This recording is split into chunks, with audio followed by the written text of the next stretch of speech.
Welcome back, everyone. In this lecture, we're going to shift focus from columns to rows. Specifically, we're first going to learn about the index, so what is a good index and how we can set a column as the index or reset our index. And then we'll also discuss how to grab information based off the rows, whether it's a single row or multiple rows, or if it's a row based off its integer location or its labeled index name. Let's head back to the Jupyter Notebook that we were working with previously. Okay, here I am at the same Jupyter Notebook from before. I've called dataframe.head so I can see my data frame as well as the first 5 rows. And you'll notice automatically when you read in a dataset with pandas and you don't specify what the index column should be, it will automatically say a range index starting at 0, stopping for however many rows you have with a step size of 1. And a lot of times this will be fine for us, especially when we move on to machine learning. We're probably most of the time just going to have the default range index.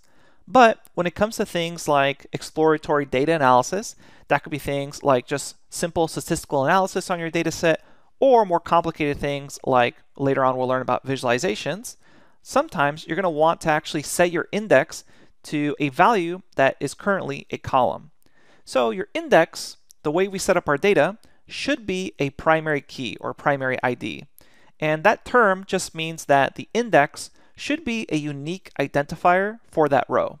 Now, this isn't always the case depending on what you're actually working with as far as the context of your data goes. But in general, when it comes to machine learning and making sure our data sets are set up correctly, we want the index to be unique for every single row.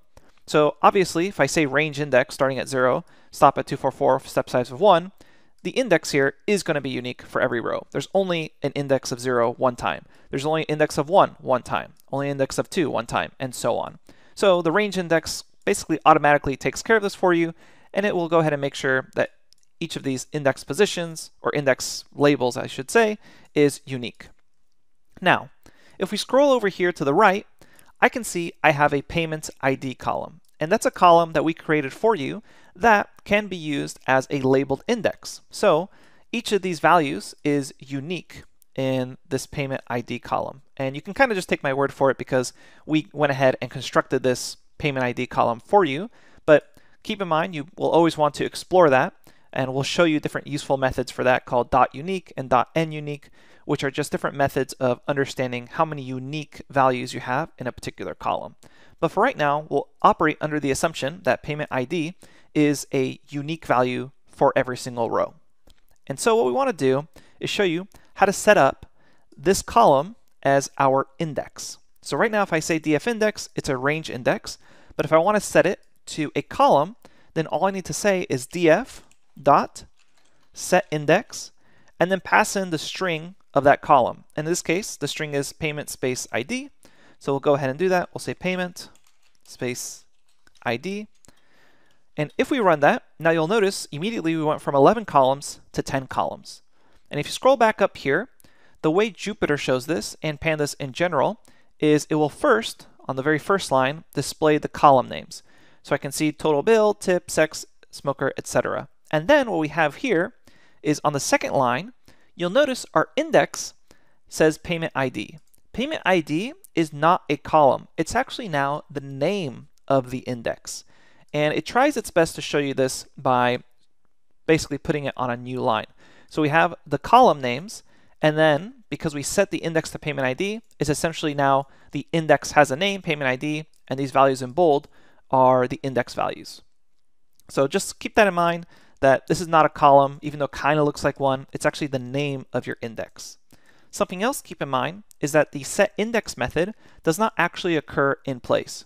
If I were to ask for df head again, we actually still have that range index. If I want this change to be permanent, up here, make sure I have 10 columns always, and make sure payment ID is the index, then I'll say df is equal to df.setIndex. And this is technically a command that you should only be able to run one time, because once you've set the index, payment ID won't be a column, so it's not that you can run the cell as many times as you want.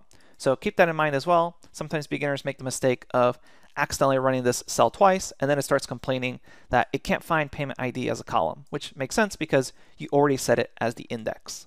So we're going to run this, and now this change should be permanent. And if I run df head, now I get to see this payment ID as my index. And so I can actually grab things based off this payment ID.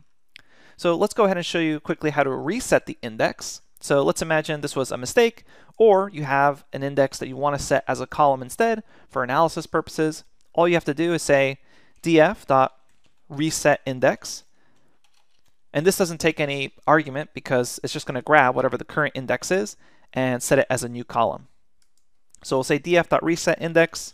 You can see here we're back to 11 columns, and then it went ahead and pushed payment ID forward one or up one, so now it's a column, and we're back to the range index. As you probably guessed, if I say df.head, this change is not permanent unless I scroll back up here and say df is equal to df.resetIndex. And now the change is permanent. So that's the very basics of setting the index to an existing column or resetting the index, meaning grab the index and place it as a column. All right, so to continue on here, what I'm actually going to do is I will set the index to this payment ID column. So let's say df is equal to df set index and then payment ID. And now that I have this index, what I want to talk about is actually grabbing rows. Let's talk about grabbing a single row. Now you have two options here. One is to grab it based off the integer location, essentially its numeric index, or its labeled index location. So for this, we use df.iloc, and this is going to be the integer-based location. Essentially, if you want the very first row, well, that would be at index 0. So note here that $16.99 is the very first row here. So if I say .iloc, square braces, then I get essentially a series returned of that row's information. So I can see here I have total bill $16.99, 101, and so on. Now, if I want it based off the labeled index, then instead of .iloc, I just use df.loc, and this is the label or name-based index. And then as a string, I pass in whatever label I want. In this case, it looks like it's Sunday 2959. So we copy this as a string, put it in, and then this is the labeled index. So two different ways of getting the same information. This one, iloc, is going to be dependent on you knowing the actual location you want, and .loc is just going to be dependent on you knowing the label you want. Now let's talk about grabbing multiple rows. So for multiple rows, you have a couple of options here. Again, if we want to grab multiple rows based off of .iloc, I can actually use Python's slice notation for this. So what I can say is if I want to grab rows 0, 1, 2, and 3, then I can say the df.iloc 0 colon to 4, and this is essentially going to slice the data. So what we can see here is it starts at index 0 and then goes up to, but not including, index 4. So I get back the first 4 rows, 0, 1, 2, 3. And this is the same slicing notation that's standard for a Python list. So this is why some people will often use .iloc, because it then allows you to do this sort of slice notation. Now let's imagine we wanted to grab multiple rows based off a labeled index, so these actual names here. Well, I can do that too, very similar to what we did for grabbing multiple columns. I'm just going to pass a list into this .loc call. So what we're going to do here is have another set of braces, and then say something like, let's say we want Sunday at 2959, and then we'll say, let's also grab Sunday at, let's say, 5260. So you can see here, I'm just passing in a list of those string labels into .loc, and I get back those 2 rows. So you have 2 methods here, iloc, integer-based, or loc, string label index-based. So now that we know how to grab a single row or multiple rows, let's talk about removing rows and inserting new rows. If I want to remove a row, I actually use the same .drop method call as I did for a column. So I just need to say df.drop, and then since I'm using a labeled index, payment ID, what I have to do is tell Pandas what label I actually want to drop. So in this case, let's go ahead and drop 2959. So I just copy this, and I say df drop this particular row value, and then you'll notice that before we mentioned you have to label the axes. So axis 0 refers to the actual rows here. So by default, you can just say df.drop without specifying the axis if you intend on dropping a row. But just to make it clear here, if I say df.drop Sunday 2959, you'll notice now that very first row I had with the $16.99 has been dropped, and it returns back the full data frame with that row missing. Now, something to note here is that this change is not permanent unless you actually reassign it. So if I scroll back down here and say df head, then you'll notice that Sunday 2959 is actually still there. If I wanted to make the drop permanent, I'd have to say df is equal to df.drop this row.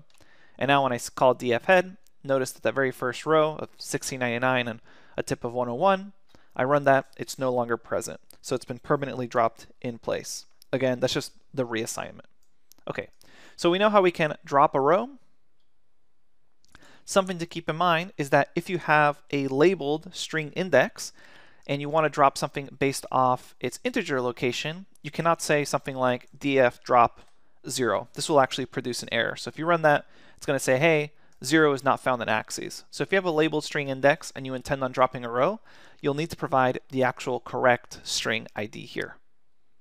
The alternative, if for some reason you did want to do a selection or drop rows based off of the integer base location, then technically you could just start doing slicing. So you could say df ILOC starting from index 1, colon, go all the way to the end.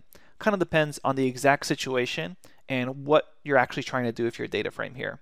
So don't think of just dropping rows, also think of selecting only the rows you want.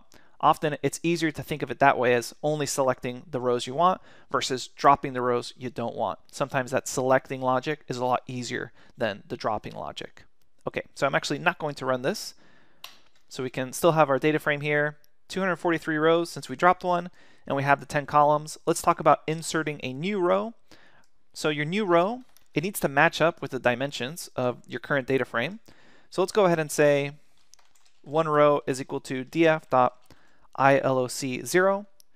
which would be the current first row in this data frame. So I have one row here. It's a series, and its index matches up with my columns. So this is ready to go, and it's correct. We can't just add in a row with saying like total bill is $10.34, and it's missing every other piece of information. What you need to do is make sure that it has the index here that matches up, at least in length, with what the data frame expects here. So keep that in mind. The data itself can be missing, but it has to be the correct length and shape in order for us to append it. And so all we need to do here is simply say df.append, and then we say one row, and let's go ahead and say df is equal to df.append one row. So now if I check out my data frame, it has 244 rows, and you'll notice that the very first row we grabbed here, Sunday 4608, has now also been appended to the very end. You should also notice here that Pandas isn't actually going to complain if this payment ID index is the same for both. So it's just something you should be aware of. Typically, if you're keeping this index, as we mentioned, especially in machine learning, we want these to be unique. So we wouldn't actually do this sort of operation of kind of duplicating a row. Later on, we'll show you how to drop duplicate rows. But that's the very basics of dealing with rows. Typically, as far as this course is concerned, the only thing that we'll really be doing here is either calling .ILOC or calling .LOC, depending on the format of the index. We won't actually be appending single rows one at a time, because realistically, that's not what we're doing with large data sets. We're typically just reading in the entire data set. Okay, so we know everything we need to know about rows, and with that, we've actually finished the very basics of data frames. Coming up next, we're going to discuss conditional filtering, a very powerful tool that allows you to select things based off logical conditioning. Let's go ahead and see you at the next lecture.